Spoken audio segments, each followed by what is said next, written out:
வணக்கம். இந்த ஆழமான விரிவான உரையாடலுக்கு உங்களை வரவேற்கிறேன். இன்னைக்கு நாம 7ஆம் வகுப்பு பாடப்புத்தகத்தில் உள்ள 2 பள்ளி மறுதிறப்பு அப்படிங்கிற சிறுகதையோட மூல கருத்துக்களை தான் பார்க்க போறோம். சரி, நாம நேரடியா பாடத்துக்குள்ள போயிடலாம். முதல்ல இளமை பருவமும் விடுமுறையும் அப்படிங்கிற பகுதியை எடுத்துக்கிட்டோம்னா அதுல உள்ள முக்கியமான குறிப்பு என்னன்னா, ஒவ்வொரு மனிதனுக்கும் சில கடமைகள் உண்டு, அது பருவத்திற்கேற்ப மாறுபடும் அப்படிங்கிறது தான். உண்மைதான். அதிலும் குறிப்பா இளமை பருவம் அப்படிங்கிறது முழுமையா கல்விக்கு உரியது.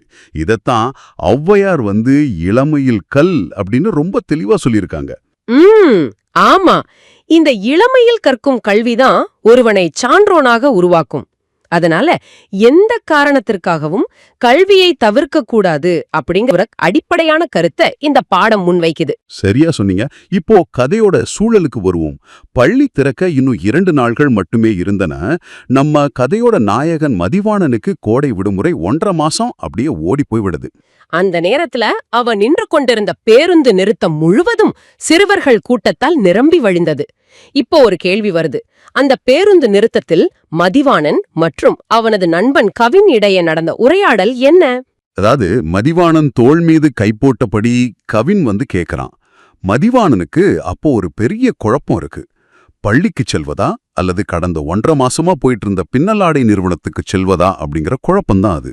ஓ, ஆனா கவின் அந்த விஷயத்துல ரொம்ப தெளிவா இருந்தான் இல்லையா? ஆமா. தான் பின்னலாடை நிறுவனத்திற்கு செல்ல முடிவு செய்து விட்டதாக கவின் மதிவாணன் கிட்ட உறுதியா கூறுகிறான். இப்போ நம்ம 2வது பகுதிக்கு வருவோம். அந்த பின்னலாடை நிறுவனத்தின் வேலை வாய்ப்பும் சூழலும் எப்படி இருந்தது அப்படிங்கறது தான் அடுத்த குறிப்பு. கவின் அந்த பின்னலாடை நிறுவனத்தை தேர்ந்தெடுக்க என்ன காரணம்? அதுல பல கவர்ச்சியான விஷயங்கள் இருக்கு.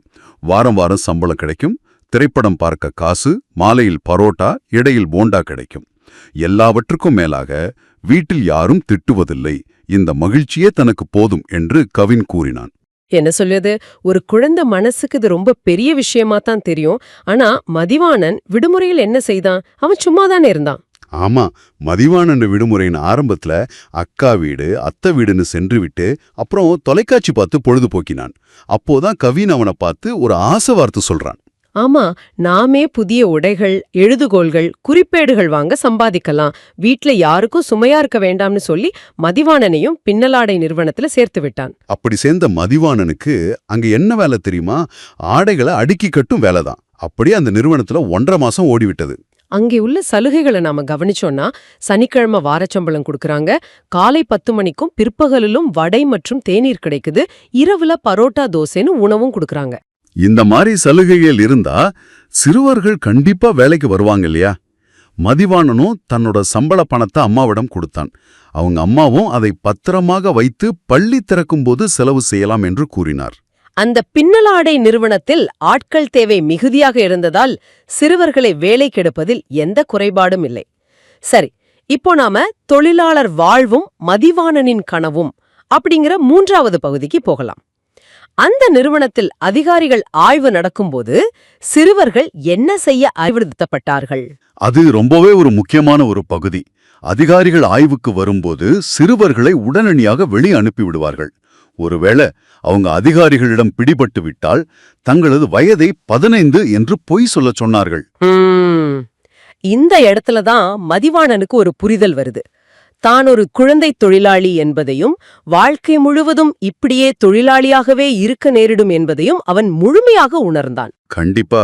ஏன்னா அவனுக்குள்ள பெரிய கனவுகள் இருந்தது.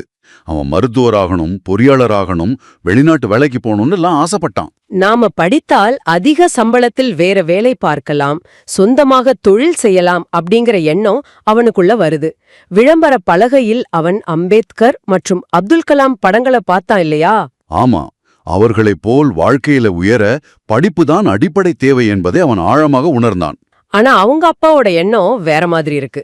அவன் பள்ளிக்கு செல்லவில்லை என்றாலும் அப்பா சரி சம்பளம் வருதே அப்படின்னு தான் சொல்லுவார். இருந்தாலும் மதிவாணன் ஒரு தெளிவான முடிவுக்கு வரான்.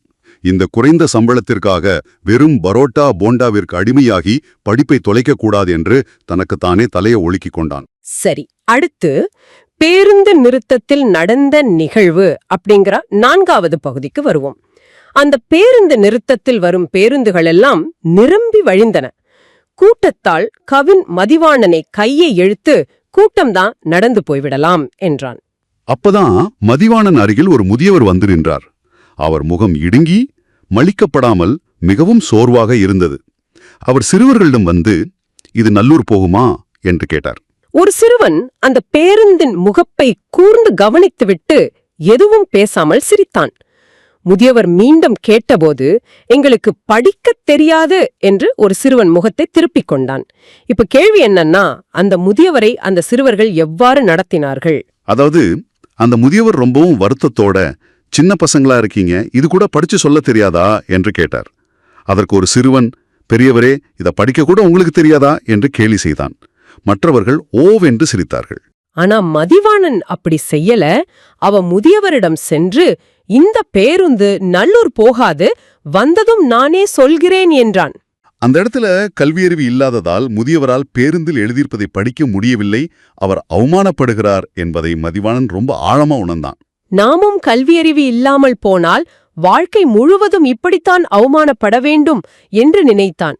நல்ல கல்வியறிவு தலைநிமிர்ந்து நிற்க வைக்கும், சிறந்த மனிதனாக்கும் என்ற எண்ணம் அவனுக்குள் வந்தது. உடனே மதிவாணன் விறுவிறுவென்று ஒரு திசையில நடக்கத் தொடங்கினான். கவின் எங்கே போகிறாய் என்று கேட்டதற்கு பள்ளிக்கு என்று உறுதியாக பதிலளித்தான்.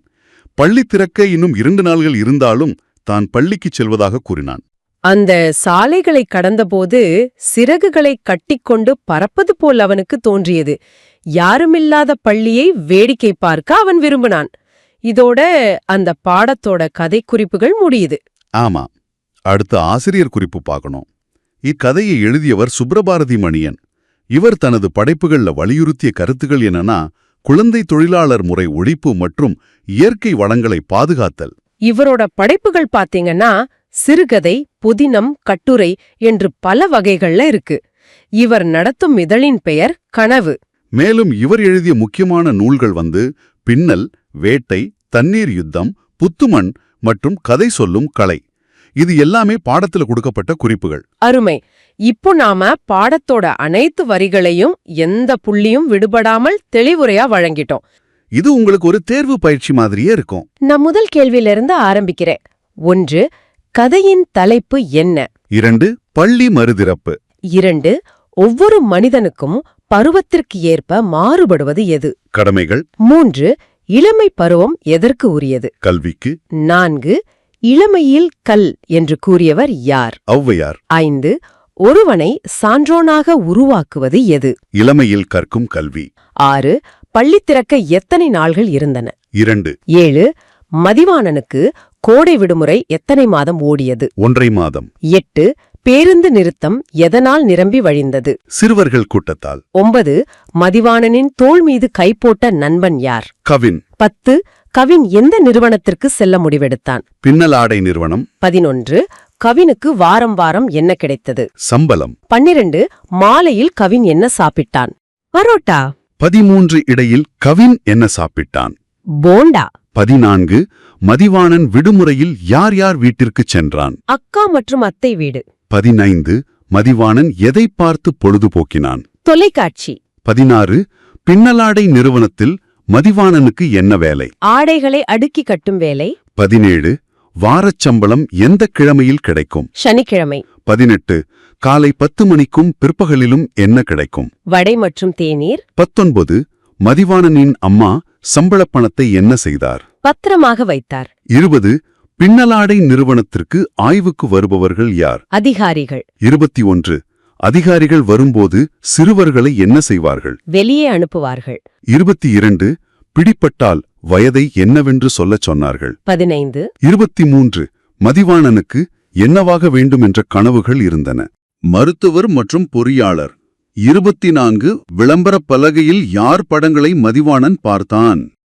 அம்பேத்கர் மற்றும் அப்துல் கலாம். 25. மதிவாணன் பள்ளிக்குச் செல்லாவிட்டாலும் அவன் அப்பா என்ன சொல்வார்? சரி என்பார். 26. பேருந்து நிறுத்தத்தில் வந்த முதியவரின் முகம் எப்படி இருந்தது? இடுங்கி மழிக்கப்படாமல் சோர்வாக இருந்தது. 27. முதியவர் எந்த ஊருக்கு பேருந்து செல்கிறதா என்று கேட்டார்? நல்லூர். 28. முதியவரிடம் தங்களுக்கு என்ன தெரியாது என்று சிறுவர்கள் கூறினர்? படிக்க தெரியாது. 29 சிறுவர்கள் யாரை கேலி செய்து சிரித்தனர்? முதியவரை. 30 நல்லூர் பேருந்து வந்ததும் சொல்வதாக முதியவரிடம் கூறியவன் யார்? மதிவாணன். 31 முதியவர் பேருந்தில் எழுதியிருப்பதை படிக்க முடியாததற்கு காரணம் என்ன? கல்வி அறிவு இல்லை. 32 தலை நிமிர்ந்து நிற்க வைப்பது எது? நல்ல கல்வி அறிவு. 33 மனிதனை சிறந்தவனாக்குவது எது? நல்ல படிப்பு. 34 மதிவாணன் விறுவிறுவென்று எங்கே நடக்கத் தொடங்கினான்? பள்ளிக்கு. 35 2 பள்ளி மறுதிறப்பு கதையை எழுதியவர் யார்? சுப்பரபாரதி மணியன். 36 இவர் எந்த முறையை ஒழிக்க வலியுறுத்தினார்? குழந்தை தொழிலாளர் முறை ஒழிப்பு.